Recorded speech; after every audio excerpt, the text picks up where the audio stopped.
Welcome back.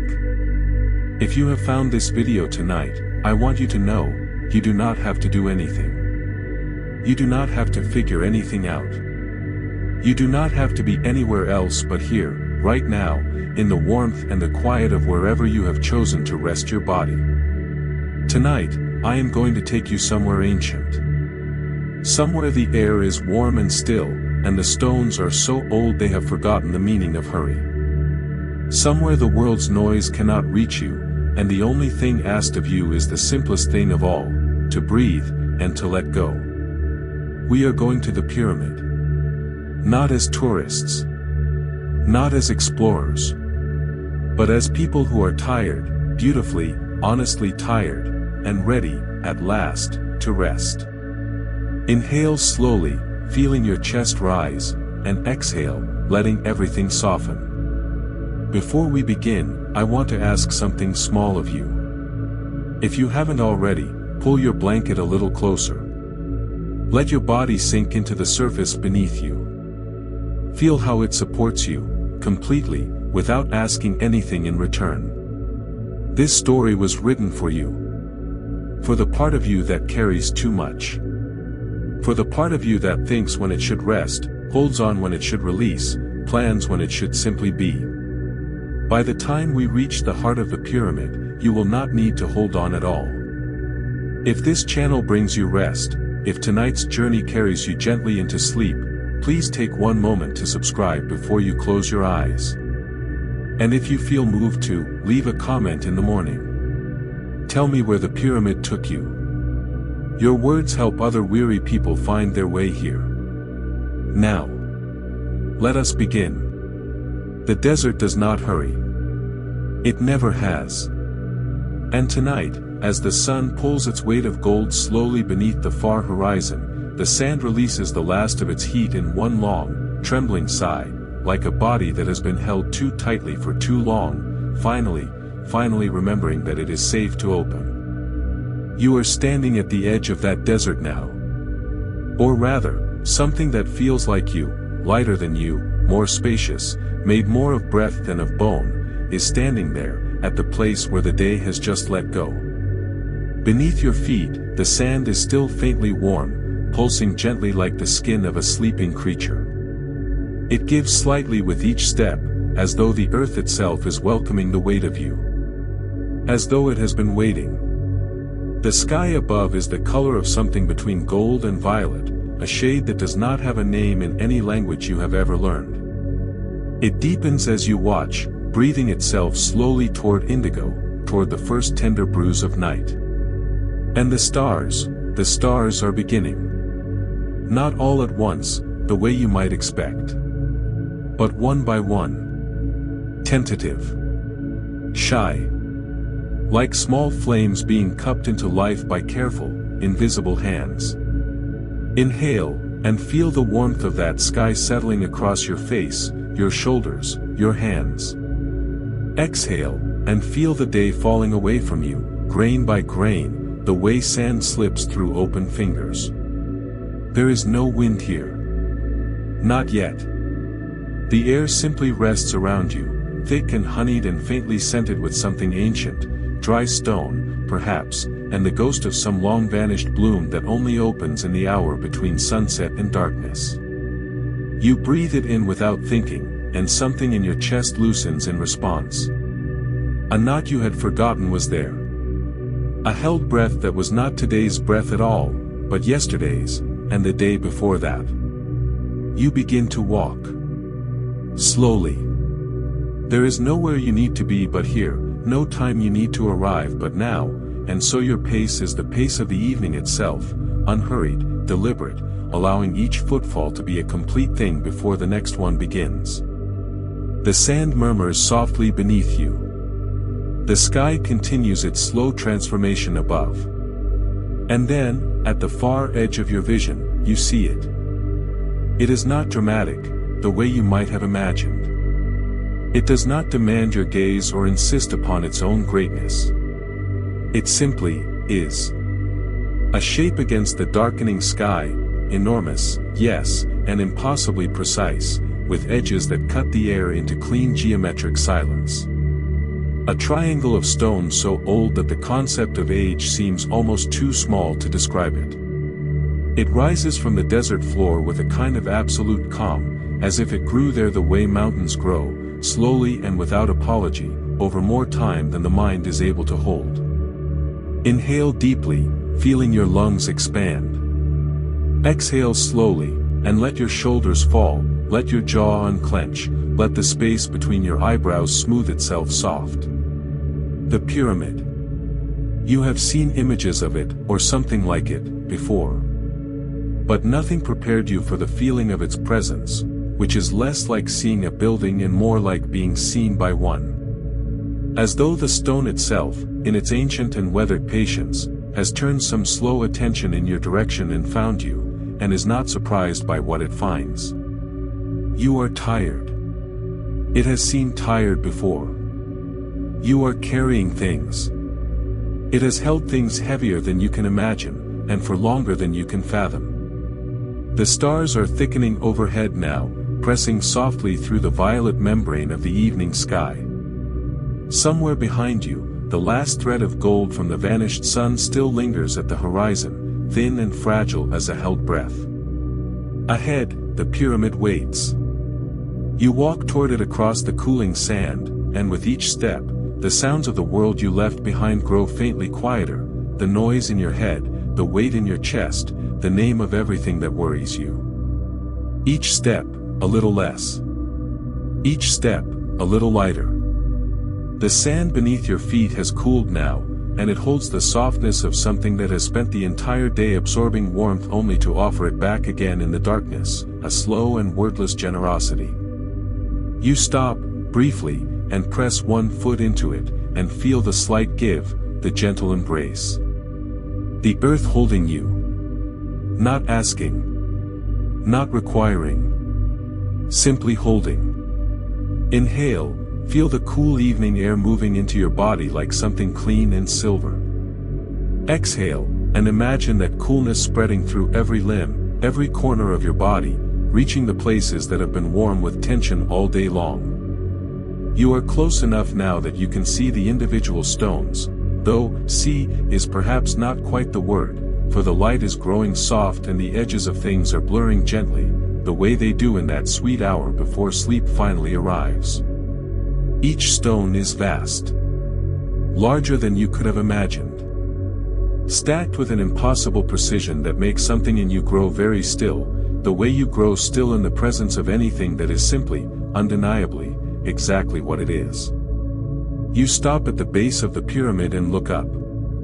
The stone rises above you into the star-salted sky, narrowing toward a point that seems almost to touch the darkness. And standing here, at its feet, you feel something shift inside you. A rearranging. A quiet, structural settling, the way a house settles on a cold night, small, deep sounds of adjustment, as old things find their rightful place. You are not afraid. You are not in awe, exactly.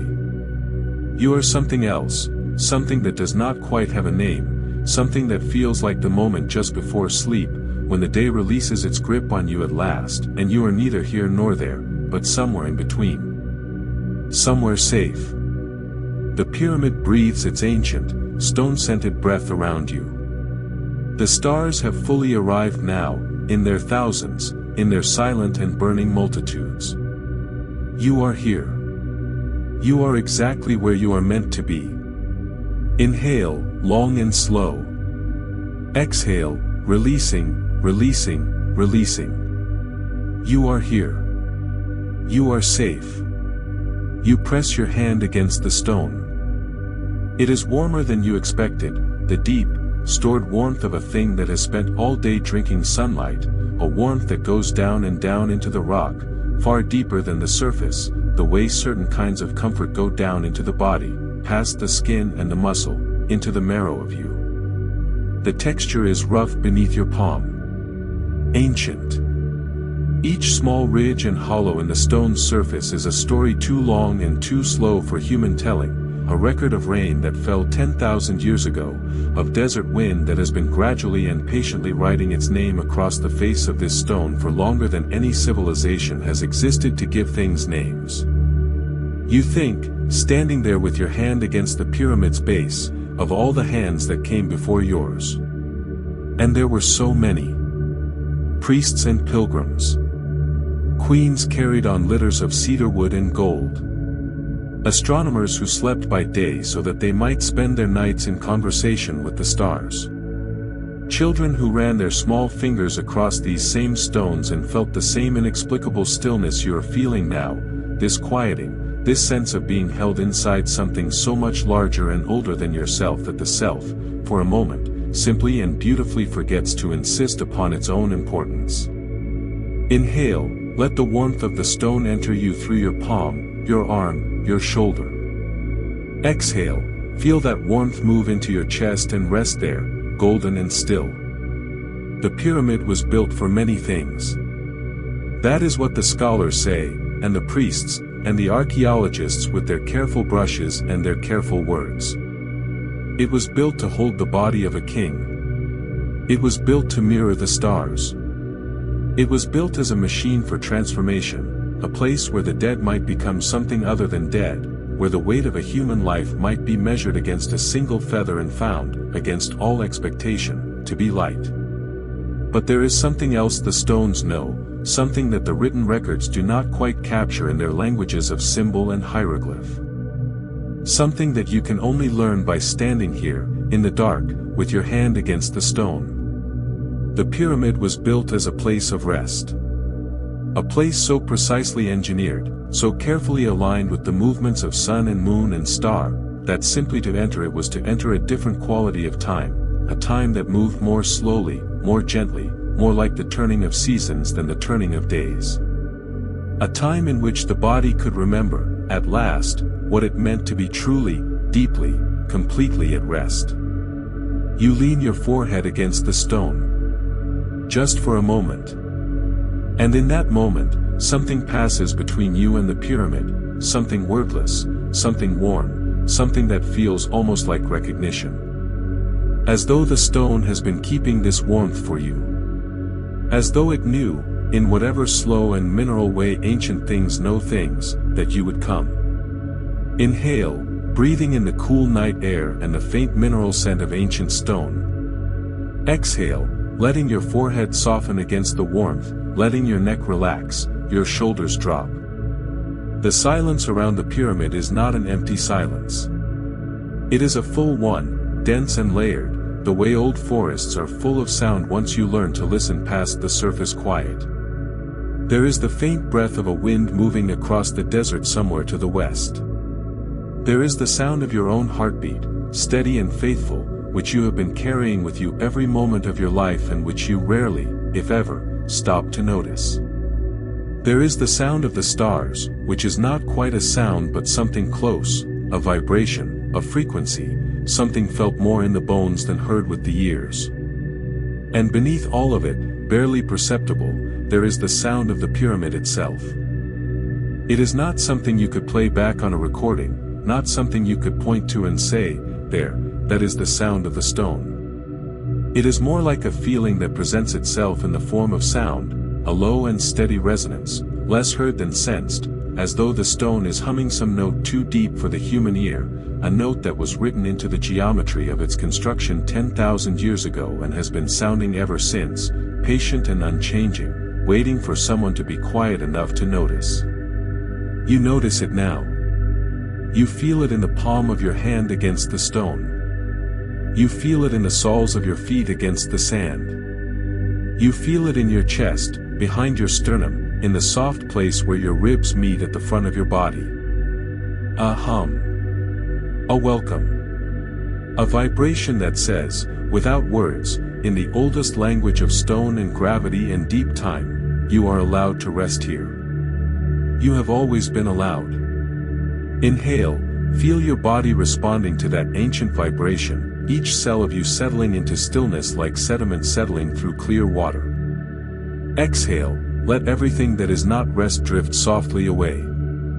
The night has deepened now, a thick and tender darkness that feels less like the absence of light and more like a presence in itself, soft, encompassing, alive with the gathered warmth of the day now given back to the sky. The stars overhead are brilliant and innumerable.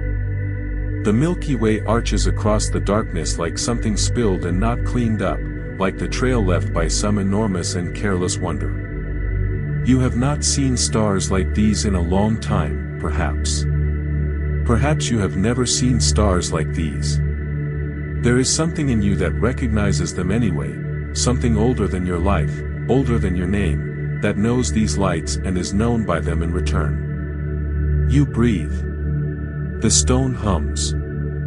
The stars burn slowly in their ancient silence. And something in you, something you have been carrying for a long time without quite knowing what it was, begins, slowly, tentatively, like a fist finally uncurling, to open. Inhale, long, deep, filling every corner of yourself with this night air. Exhale, long, slow, releasing the last of the day's grip on you. You are here. The stone holds. The night holds. You are held. There is an opening in the stone. You almost missed it. It is set into the face of the pyramid with such precision that in the darkness it barely registers as a seam, barely announces itself as a door. But there it is. A passageway, narrow enough that you must turn slightly sideways to enter, low enough that you must bend your head, as though the pyramid itself is asking something of you before you step inside. A small bow. A brief, instinctive act of humility. You feel it not as an inconvenience but as a gift, the gift of being asked, for once, to make yourself smaller. To enter softly. You enter softly.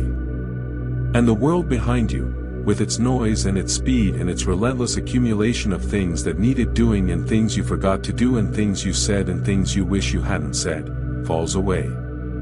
Not all at once. But the way a radio signal fades as you drive into a tunnel. Gradually, then completely. Until there is only the tunnel. Only the stone. Only the cool, ancient, unhurried air of the interior, which wraps around you like the inside of a held breath and smells of mineral and time and something else, something you cannot name, something faintly sweet, like old wood, like dried petals, like the ghost of incense burned in this space 1,000 years ago. Inhale, the cool, mineral air of the pyramid entering you like something sacred. Exhale, and leave something at the entrance. You do not need to carry it inside. Leave it here, at the threshold.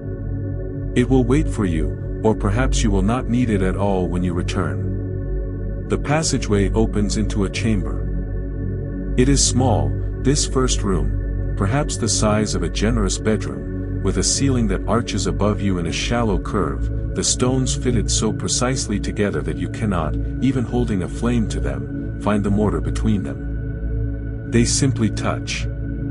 Stone against stone. Each one placed with such care, such intention, that the joining itself has become invisible, and what remains is only the wholeness of the thing, the seamless, breathing wholeness of a space that has been holding its shape for 10,000 years and intends to go on holding it.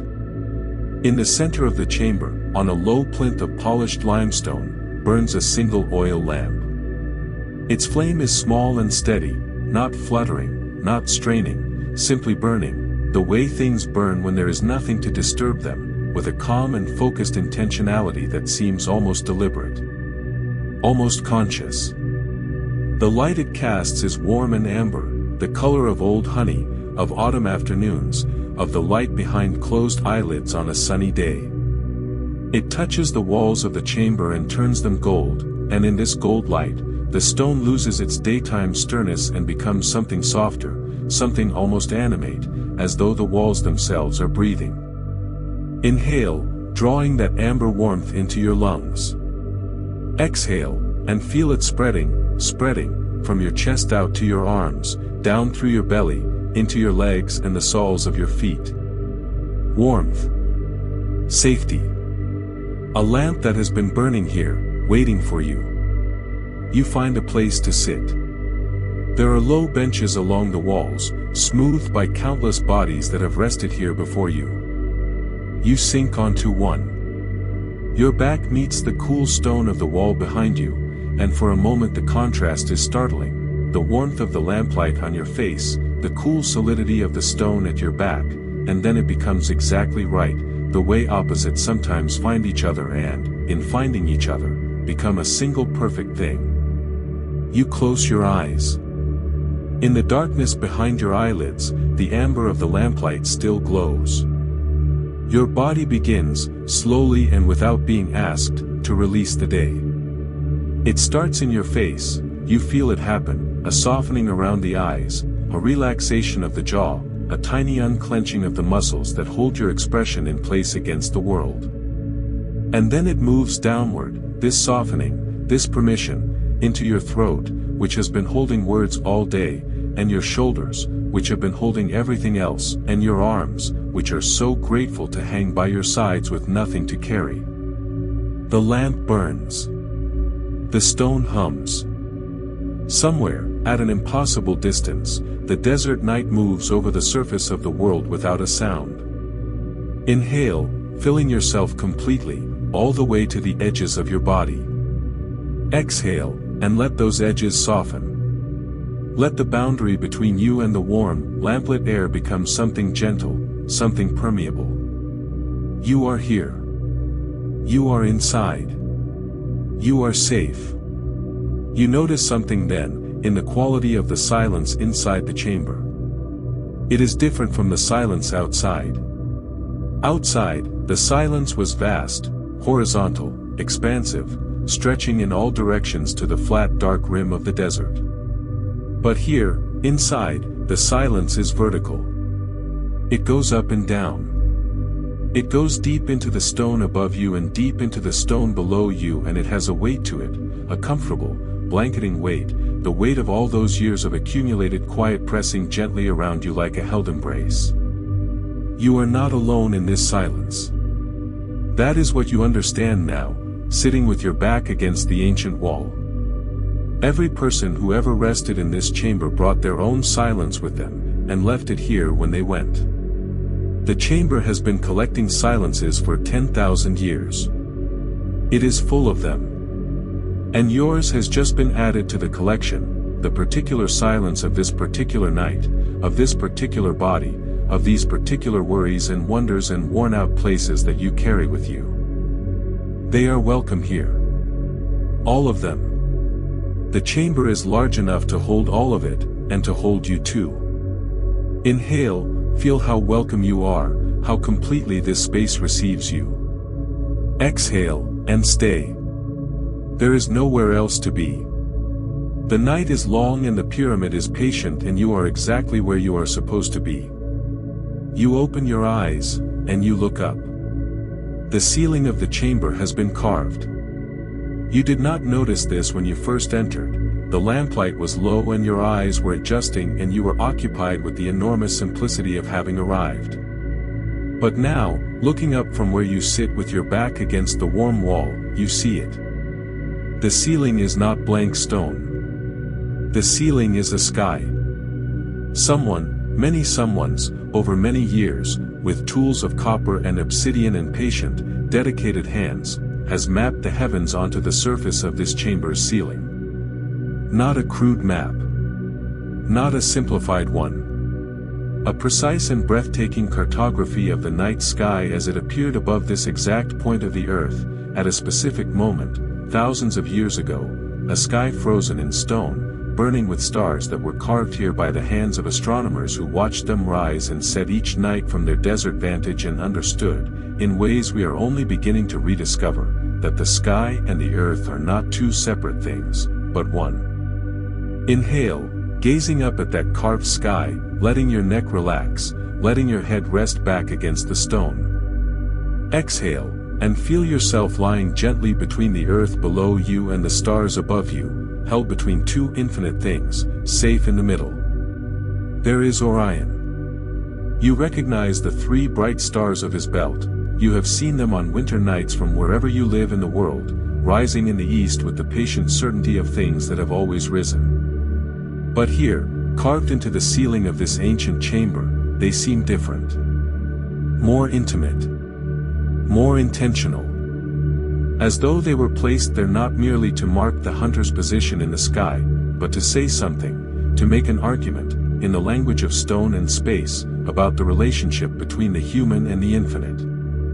And there is the Pleiades, the seven sisters, the lost Pleiad, the cluster of stars that appears in the mythologies of cultures that never knew each other, that were separated by oceans and continents and centuries, and yet all looked up at this same gathering of lights and felt compelled to name it and to tell a story about it. Something in the human nervous system recognizes those seven stars.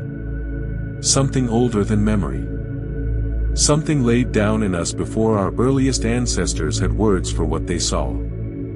The ceiling of the chamber tells you something, quietly and without insistence, the way the most important things tend to be told.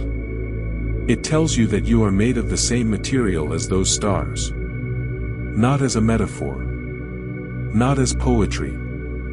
Literally, the calcium in your bones, the iron in your blood, the carbon that forms the architecture of your cells, all of it was forged in the cores of stars that lived and died before the sun existed, before the earth cooled, before the first living thing pulled itself from the ancient ocean. You are, in the most precise scientific sense, stardust. And the people who carved this ceiling knew that too, in their own way, in the language of their own time. Inhale, and feel the stardust of you, the ancient and cosmic substance of you, breathing with the ancient and cosmic substance of this place.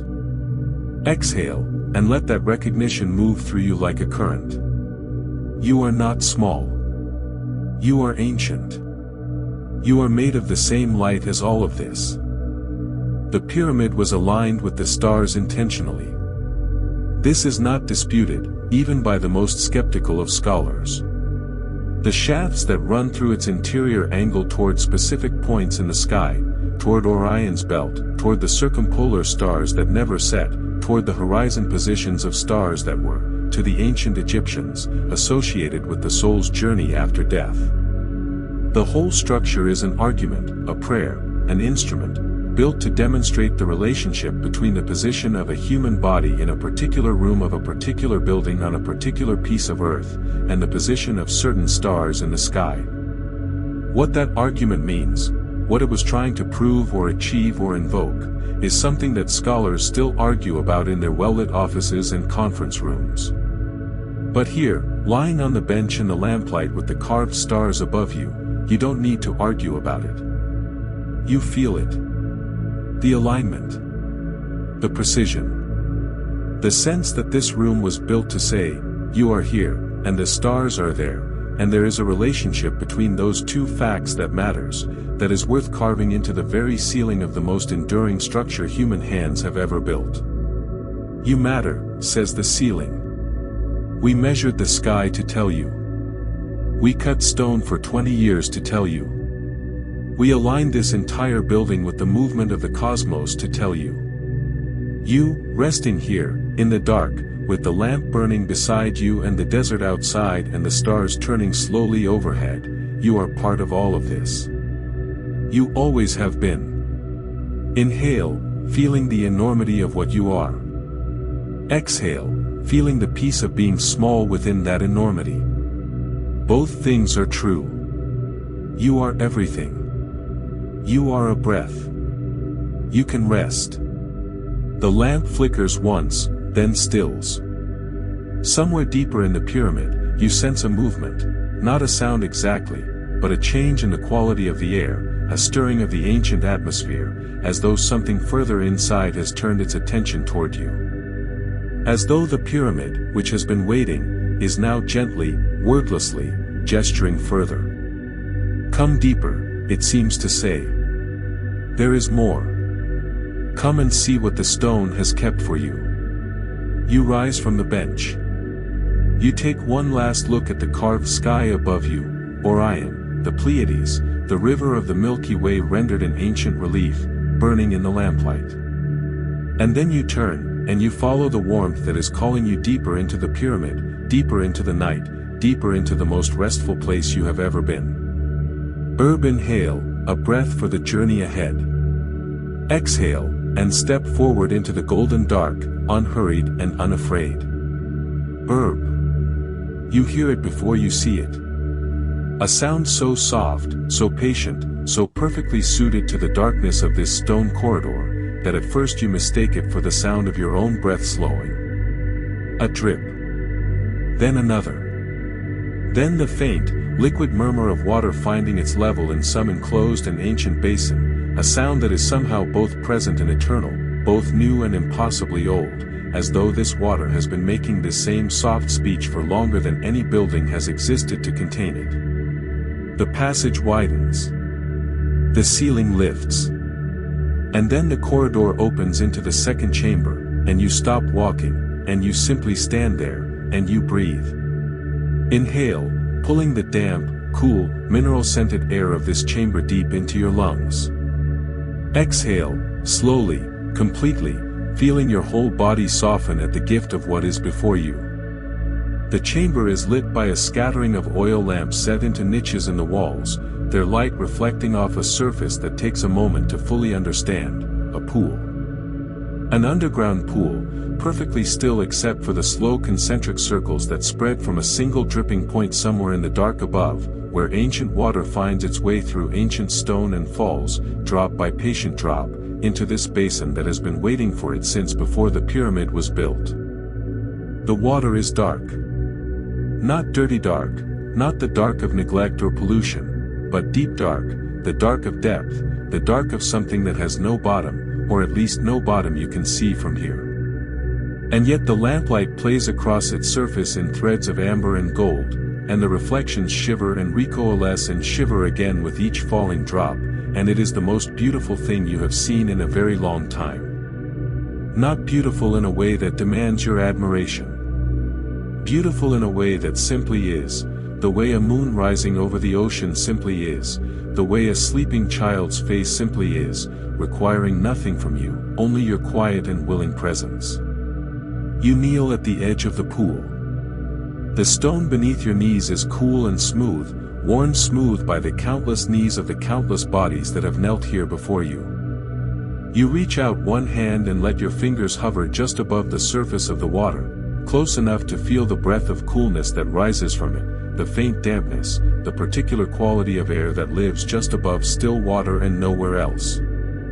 Inhale, feeling the coolness of the water's breath against your skin. Exhale, and let your fingers touch the surface.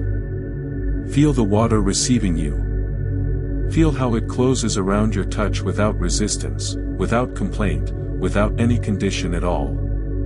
The water is the temperature of the inside of your own wrist. Not cold.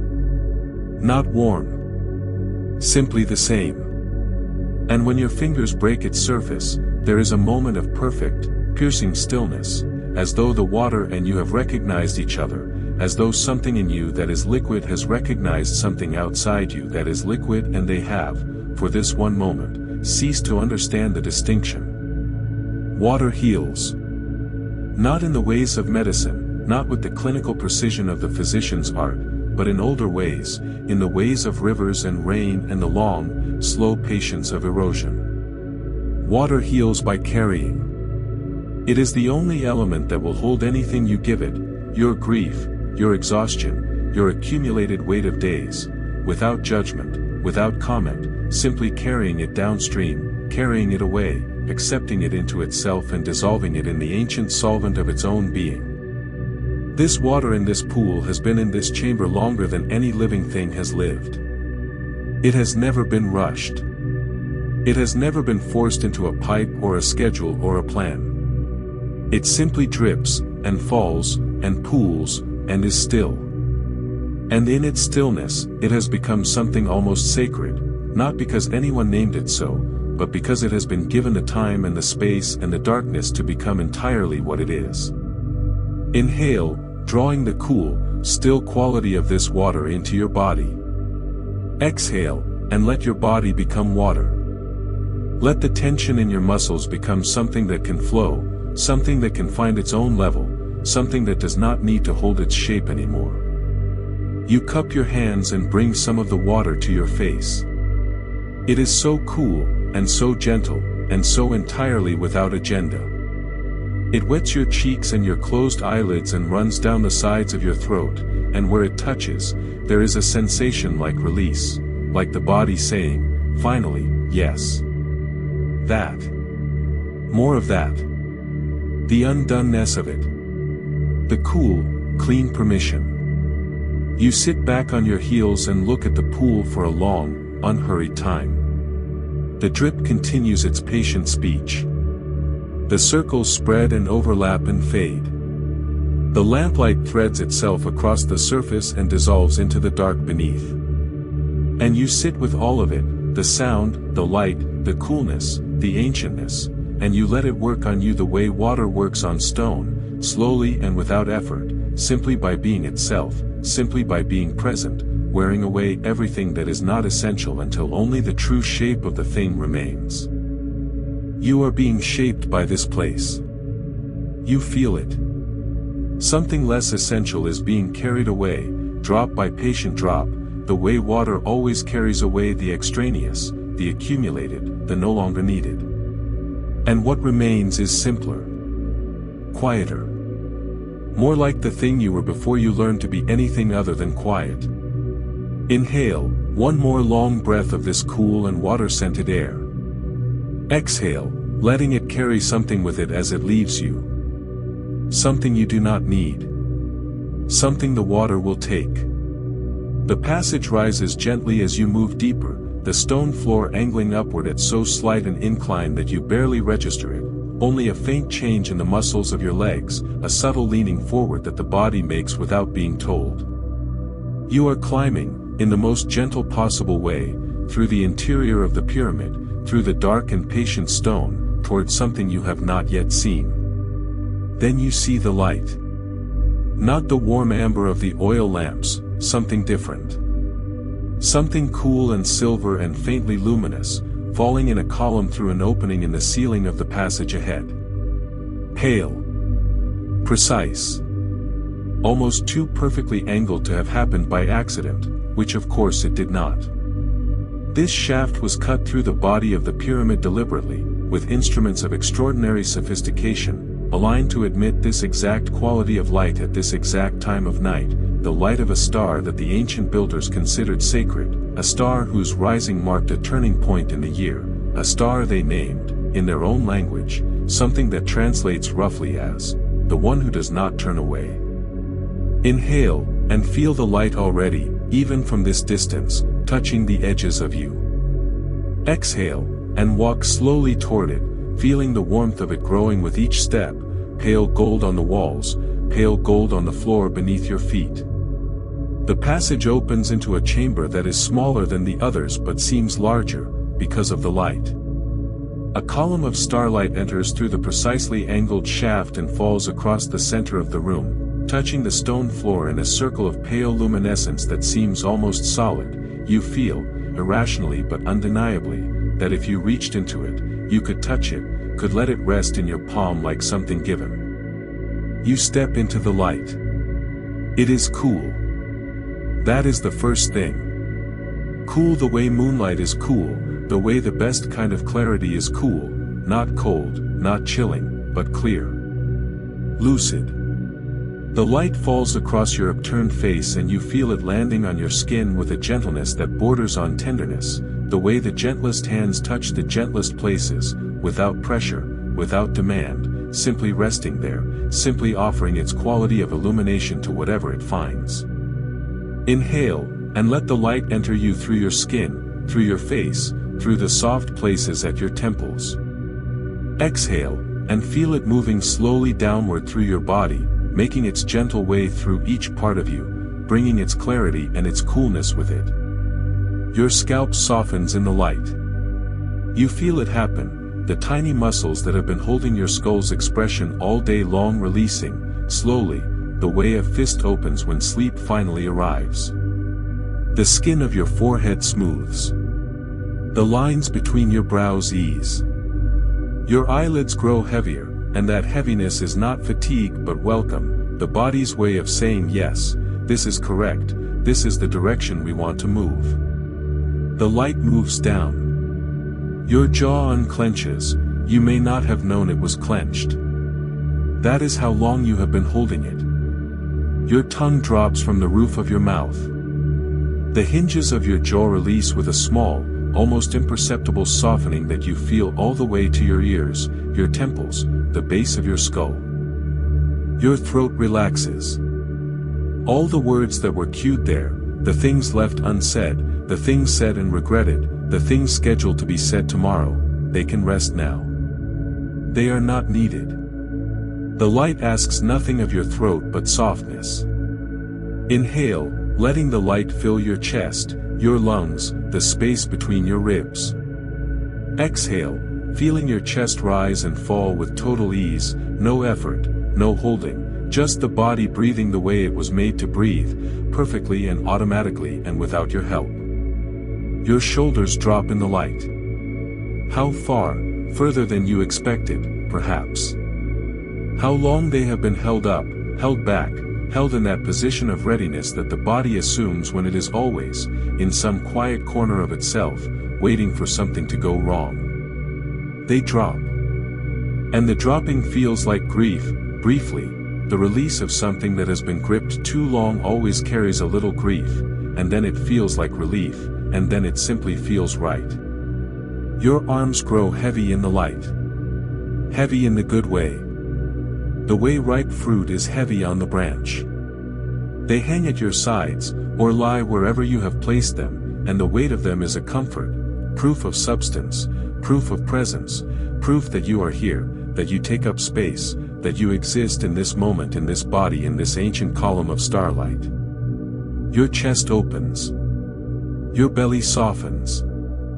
Your hips release their careful neutrality and sink, and your lower back, which has been working so hard for so long, finally yields to the gravity that has always been asking for it, the gravity that says, let me carry this, let me have the weight of it, that is what I am for. Inhale, all the way down into your belly, your lower back, the deep bowl of your pelvis. Exhale, long and slow, releasing the last of the held, the braced, the prepared. You are not preparing for anything. You are here. Your legs grow heavy. Your feet grow heavy.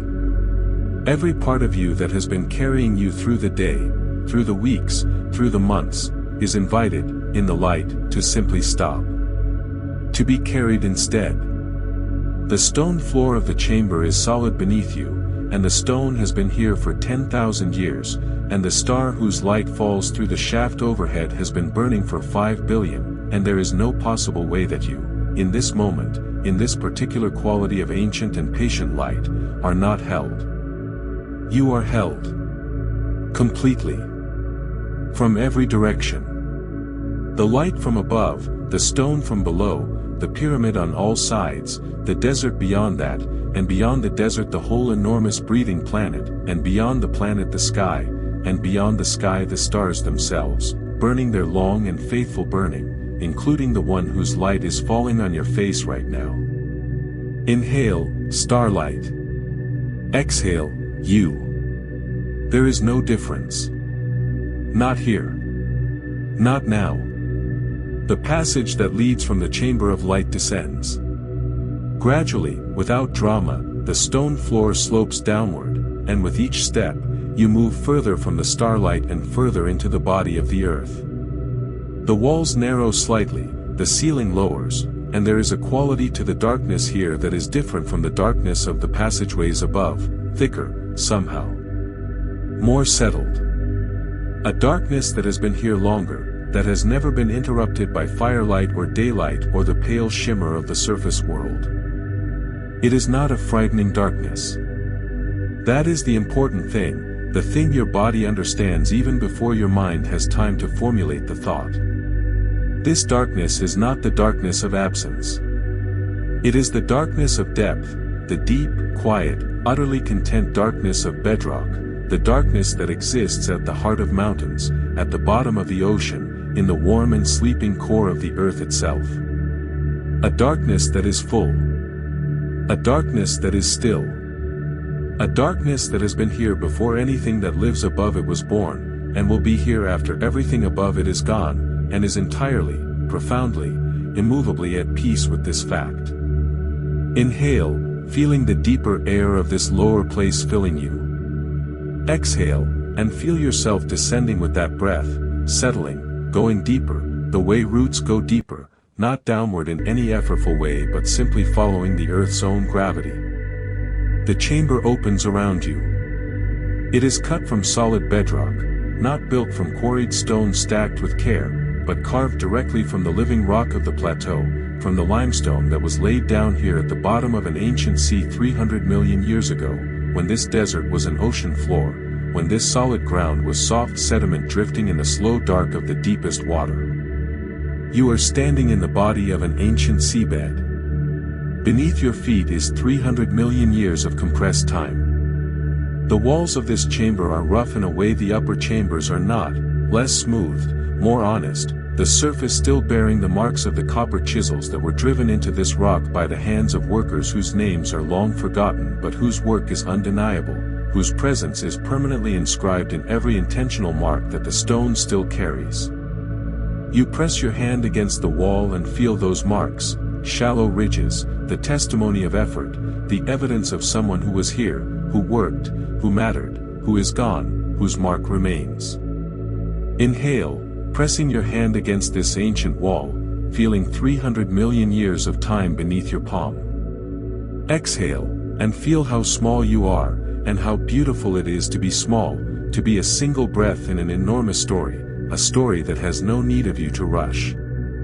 The floor of this chamber is different too. Smooth, but smoothed by a different process than the upper chambers, which were smoothed by human hands. This floor was smoothed by time. By the slow molecular vibration of the stone itself, over more time than the mind can hold. And it is cool. Cool the way deep things are cool, not with the cool of absence of warmth, but with the cool of presence, the specific, particular temperature of the interior of the earth, which has been precisely what it is since long before the sun was born. You feel, in this chamber, something you have not felt in a long time. Possibly since childhood, before the world began to require things of you that you had to be upright and mobile and capable to provide. You feel the desire to be on the floor. Not to fall, to choose it. To lie down on the cool, ancient stone of this bedrock chamber and give your body entirely to the earth that has been beneath you every moment of your life, that has been holding you every moment of your life, and that has never once asked for acknowledgement. Inhale, and then, slowly, lower yourself. Let the earth receive you completely. Feel your back, your shoulders, your arms, your legs, all of it meeting the stone. Exhale, and give it your weight. Every pound, every kilogram, every ounce of yourself. Give it all. The stone beneath you is absolutely solid. You have never felt anything more solid. Beneath this stone is more stone, and beneath that, more stone, and further beneath that, the slow plastic rock of the mantle, and at the center of all of it, the molten iron of the earth's core, moving in currents so massive and so slow that they operate on timescales that make the pyramids 10,000 years seem like a single afternoon. And all of that is beneath you right now. All of that is holding you. The full, extraordinary, barely comprehensible mass of an entire planet, devoted for this moment to the single task of making sure that you, specifically, do not fall. You cannot fall. There is nowhere to fall. The earth has you. Let your back soften into the stone. Let your shoulder blades release their careful elevation and settle onto the cool surface beneath them. Let the back of your skull rest heavy. Let your arms lie open at your sides. Let your legs part slightly and your feet fall open and your whole body spread itself gently on the stone the way water spreads on a surface, not pouring, not rushing, simply finding every available space, filling every available moment of contact between your body and the earth. Inhale, feeling the earth rising to meet your body from below, just slightly, just enough. Exhale, sinking another fraction of an inch. Every exhale takes you deeper. Every breath releases a little more. The earth is not going anywhere. It will wait for all of it. The darkness in this chamber is complete and total and, you discover, entirely comfortable. There is nothing to see here and nothing you need to see. There is only the floor and your body and the extraordinary weight of the planet that is holding you both. Your eyes are closed, or perhaps they are open, it makes no difference. The darkness is the same in either case. It is the darkness of the inside of a held breath, the darkness of the pause between heartbeats, the darkness of the moment between waking and sleeping that is the most peaceful moment of any day. You are becoming part of the stone. That is what it feels like. The boundary between your body and the floor is becoming unclear, in the most comfortable and welcome way imaginable. You cannot tell, precisely, where you end and the rock begins. And this does not worry you. It is the most natural thing in the world. You came from the earth. You return to it every night when you sleep. And right now, you are simply ahead of the usual schedule. Inhale, barely. Exhale, almost entirely. Rest. The earth has everything. You can give it all.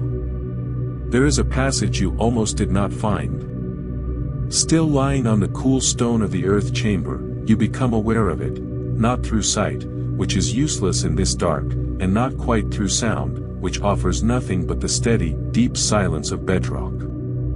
It is something more like a feeling in the air. A subtle directional quality. A warmth that is not the warmth of the stone, which is cool, but something else, something that comes from further inside, something almost like the breath of a sleeping thing. A presence beyond the wall to your left that makes itself known not with noise but with atmosphere, with a slight change in the quality of the darkness, as though something on the other side of that wall is holding a light you cannot yet see. You rise slowly. Not urgently. The rising takes as long as it needs to take, and your body participates in it with the slow cooperation of something that has been very, very still. You find the passage, a narrow opening in the wall that you trace with your hands in the dark, and you move through it. Inhale, and step through the opening. Exhale, and let whatever is on the other side receive you. The chamber on the other side is small. The smallest yet.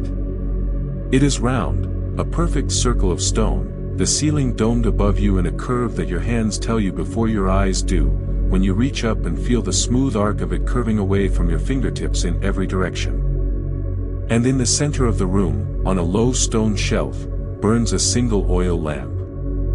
A single flame. Steady. Absolute. Still. You sit before it. Cross-legged, or however your body finds its ease. And you watch the flame. It is the only thing to watch, the only thing to do, the only thing this chamber has ever asked of anyone who has sat in it. Watch the flame. Breathe with the flame. Let the flame be a teacher. The flame breathes. You had not noticed this before, about flames, but it is undeniably true, they breathe. Not with lungs, not with effort, but with the same rhythm of expansion and settling that the body knows, the same alternation of fullness and release. The flame rises, slightly, on the inhale, as though responding to the breath of the room, the breath of the person before it. And it settles, slightly, on the exhale, drawing itself in, going still, preparing for the next. Inhale for 4 counts, 1, 2, 3, 4, and exhale for 8 counts, 1, 2, 3, 4, 5, 6, 7, 8. Follow the flame. Let it lead. There is a reason the exhale is twice the length of the inhale. Your nervous system knows it, even if you have never been told in words. The exhale activates the rest and digest response, that ancient, animal, deeply kind part of your physiology that was designed for exactly this, for the moment after the hunt, the moment after the danger, the moment when the body is allowed to understand that it is safe and can now attend to its own restoration. The exhale sends a signal, direct and chemical and undeniable, from the body to the brain: we are safe. We can stop preparing. We can rest. The flame watches you. Or perhaps it is you who watches the flame. Perhaps in this small, round, lamplit chamber, at this hour of the night, with the whole pyramid above you and the whole earth below you, the distinction between the watcher and the watched is not as important as it seemed. Inhale, slowly, filling yourself from the bottom of your lungs to the top, from your belly first, then your chest, then the very tops of your shoulders, and exhale, slowly, emptying from the top down, chest releasing, belly releasing, the last of the breath leaving you in a long, unhurried stream. Again. Your body is so heavy now. The heaviness of the earth chamber is still in you, still working its way through your tissues, and the breath is only deepening it, taking you further down. Each exhale removes a layer of something: tension, alertness, readiness, and what remains underneath is softer, more honest, the raw material of rest. Your hands are heavy in your lap. Your chin droops gently.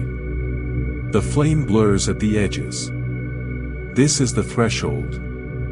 You recognize it, perhaps not consciously, but somewhere in the body you recognize it.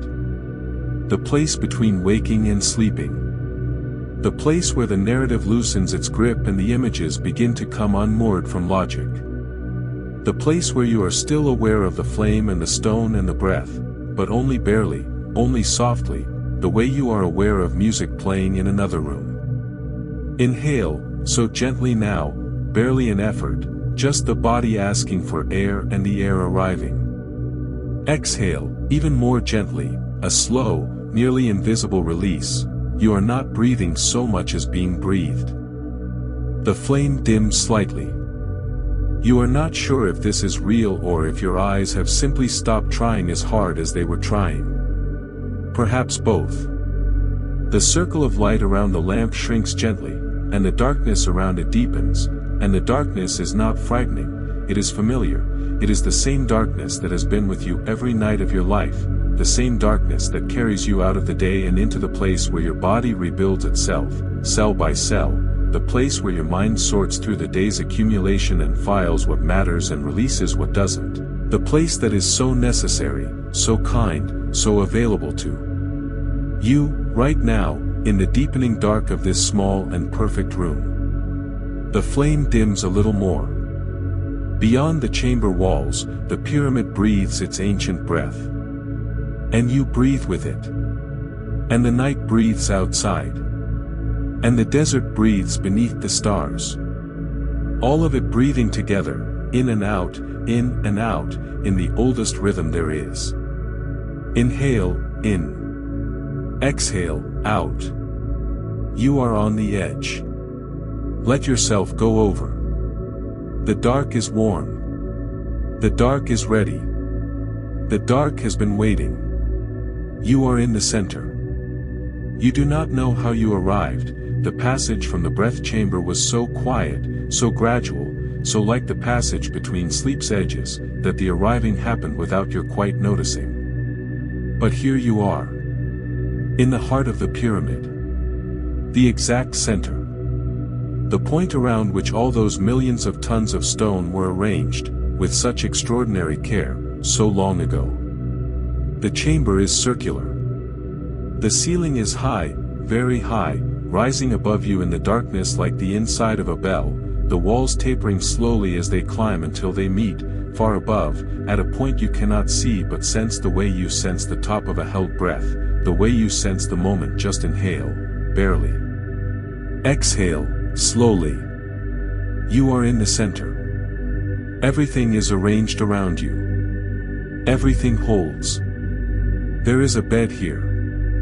You were not expecting it, and yet you are not surprised. Of course there is a bed. Of course. A low platform of smooth stone, and on it, a layer of woven reeds, and on that, linen, old linen, worn to a softness that no new fabric has, the softness of something that has been washed 10,000 times by gentle hands and hung to dry in the sun 1,000 mornings and has, through this long patient process, becomes something that is less like a thing and more like a state, the state of softness, the state of rest, the state of being received. You lie down. The linen closes around you like a breath.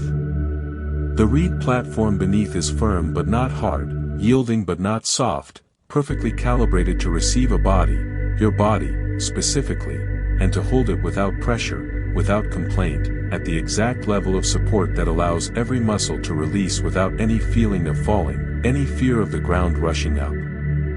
Inhale, and feel the bed holding you from below. Exhale, and let every part of you that was still slightly braced, still slightly ready, finally and completely stop. The pyramid holds you. All of it. Every stone. Every precisely cut angle. Every carefully placed block that the ancient builders set with such intention, such devotion, such extraordinary faith that the structure they were building would endure. It endures. It is enduring right now.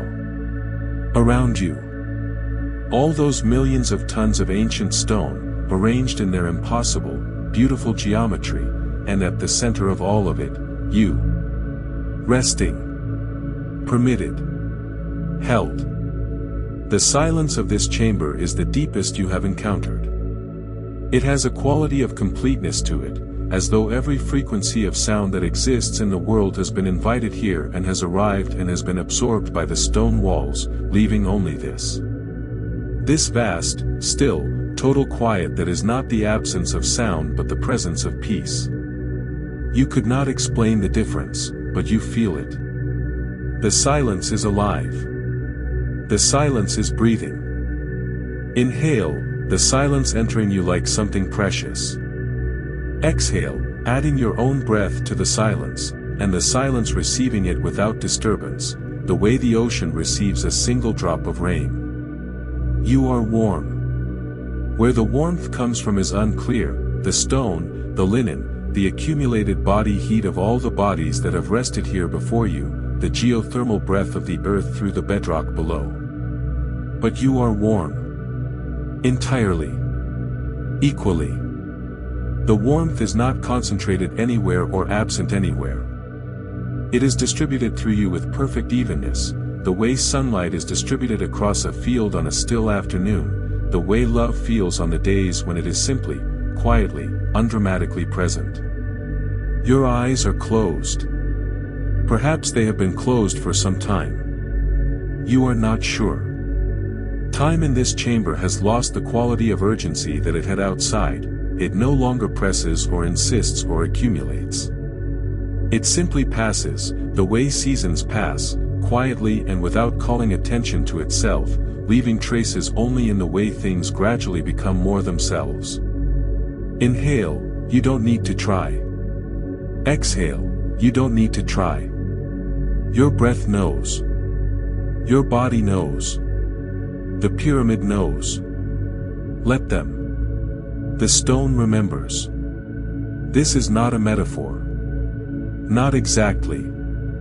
Stone does not remember the way you remember, not with images or words or the sense of a self looking back at a past that is behind it. But stone holds. It preserves. It carries within its mineral structure the record of every temperature change, every weight placed upon it, every hand that has touched it and the unique chemical signature of that touch. In this way, the heart of the pyramid holds a record of everyone who has ever rested here, as real and physical as a fingerprint, as permanent and unknowable as a name written in a lost language. You are not alone in this chamber. There is a woman, somewhere in the stone's memory, who ground grain by moonlight outside a house that no longer exists, in a city that no longer has a name, grinding the grain with slow, circular strokes, her arms moving in that ancient repetitive motion, and above her, the same stars that are above the pyramid now, and inside her, the same quality of tiredness that is inside you, the honest tiredness of work done, of a day fully used, of a body ready for rest. Inhale, and feel her there, at the edge of the stone's memory, that woman, that grinding, that moonlight. Exhale, and feel how much you have in common with her. The same need for rest. The same release into the same ancient dark.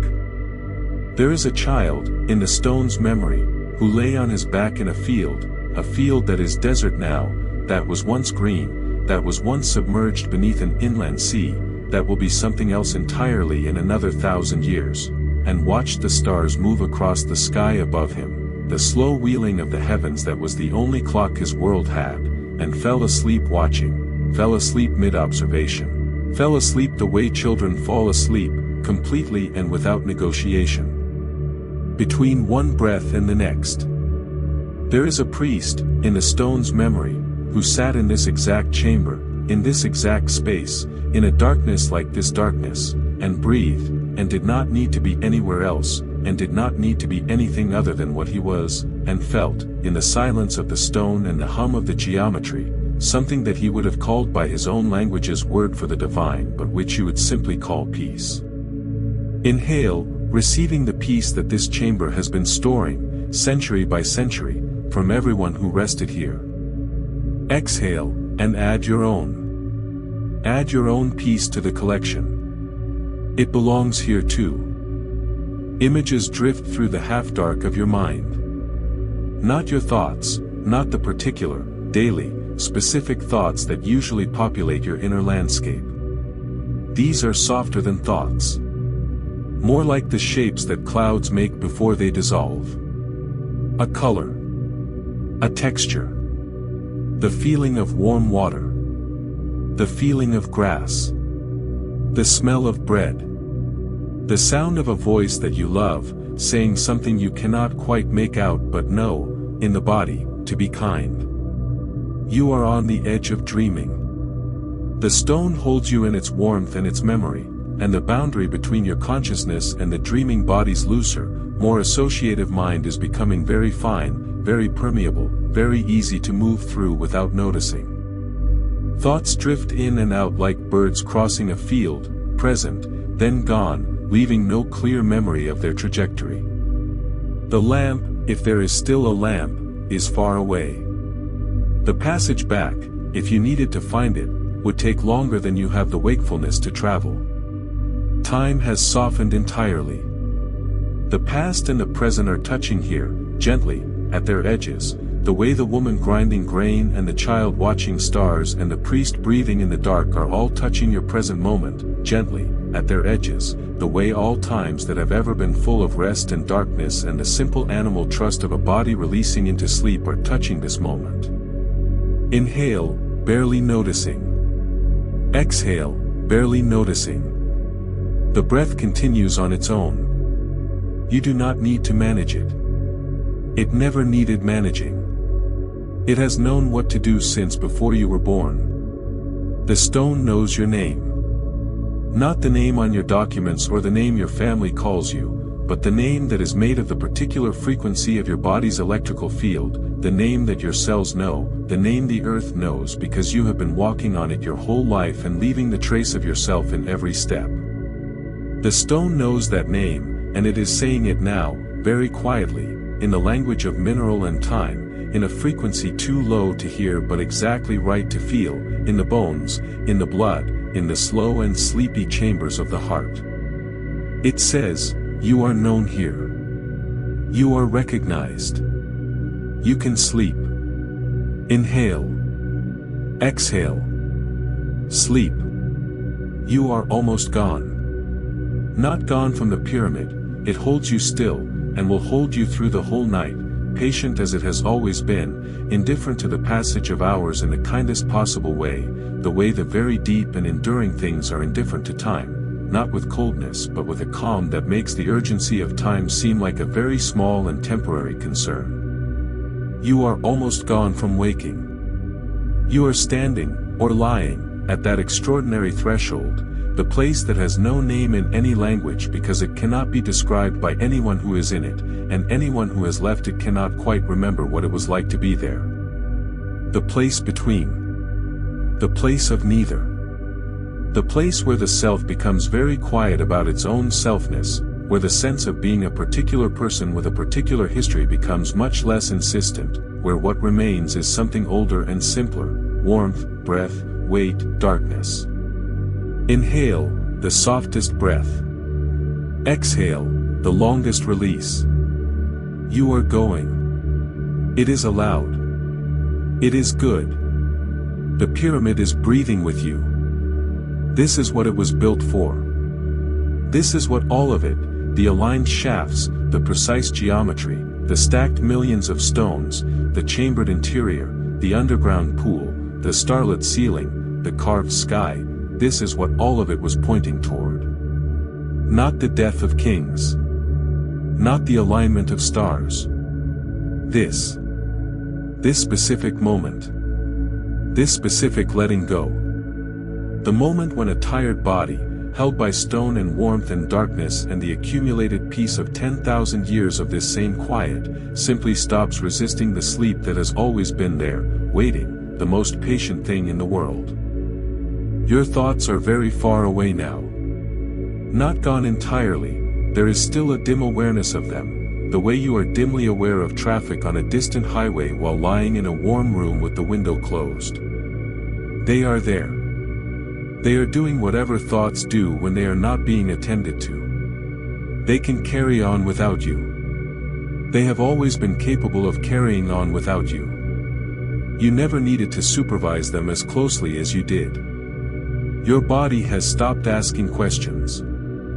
For the whole day, and perhaps for many days before that, your body has been asking questions. Is this enough? Is this right? Is this safe? Am I doing this correctly? And the asking has been exhausting, the way any constant effort is exhausting, and now, in the warmth and the dark and the deep stone silence of the pyramid's heart, your body has simply stopped. The questions have left, one by one, like guests departing at the end of a long evening, until the last one, the quietest, the most persistent, the one that has been there since childhood, the one that simply asks, are we safe? Has finally received its answer. Inhale, yes. Exhale, you are safe. The pyramid holds. The earth holds. The night holds. You are safe. Surrender is the wrong word for this, although it is the word that comes closest. Surrender implies a struggle that has been lost. But there was no struggle here. There was only, gradually and gently, the removal of the things that had been making rest feel like a goal to achieve rather than simply a state to enter. The busyness fell away. The self-consciousness fell away. The monitoring fell away. The planning fell away. The replaying fell away. And what remains, what has always been there beneath all of it, underneath all the accumulated weight of all the accumulated days, is this, warmth, breath, darkness, the quiet hum of the stone, the slow turning of the stars above the desert, the body that knows how to sleep, the body that has always known how to sleep, the body that is sleeping. The stars turn above the pyramid. Slowly. As they always do. As they were turning before the pyramid was built and will be turning after the last stone has returned to sand. Orion moves across the sky, and the Pleiades move, and the great circling wheel of the constellations makes its ancient, silent rotation, and somewhere inside the stone, at the center of the pyramid, in the warmest and darkest and most perfectly held room in the world, you turn with them. You are made of the same light. Turning. Burning. Resting in the intervals between. Inhale, barely. Exhale, barely. Breath is a tide now. You are the shore it moves against. You do not need to move. The tide knows. Herb. The night. The stone. The warmth. The rest. Sleep now. The pyramid will keep you safe through the whole night.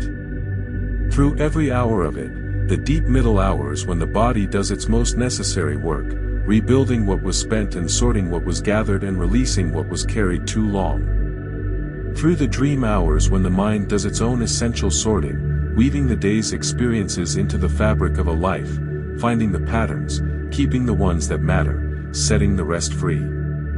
Through all of it, the pyramid will hold. Inhale, the last conscious breath. Exhale, everything. There is nothing left to hold. Nothing left to manage. Only this breath, moving on its own, and the stone, and the dark, and the warmth. You are breathing. Slowly. Softly. That is enough. That is everything. The desert is still outside. The stars are still turning. The ancient water in the pool below is still finding its level, drop by patient drop. The carved sky on the ceiling of the first chamber still maps its 10,000-year-old night, still holds the positions of stars that were sacred to the people who placed them there, still says, in its language of stone and angle and deliberate precision, what it has always said: you are here, and the stars are there, and between those two facts is a relationship that matters, is a love story that has been running longer than any living thing can remember. You are part of that story. Even here. Even now. Even asleep. Especially now. Inhale. Exhale. Sleep. The pyramid breathes. You breathe. The night is long and the stones are warm, and there is nowhere in the world more safe than this. Sleep. Rest. You have earned it. You have always earned it. If you can still hear my voice, then the pyramid has held you safely through the night.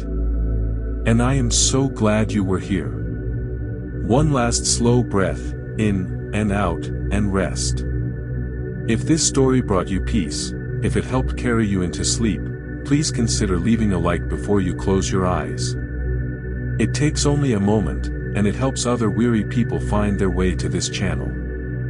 Subscribe, if you haven't yet. New stories arrive every week, each one built for this quiet hour, for the space between waking and dreaming, for the part of you that needs a place to rest. And if tonight's journey moved you, leave a comment in the morning. Tell me where the pyramid took you. Tell me what you dreamed. This channel exists because of you. Sleep well. You have earned it.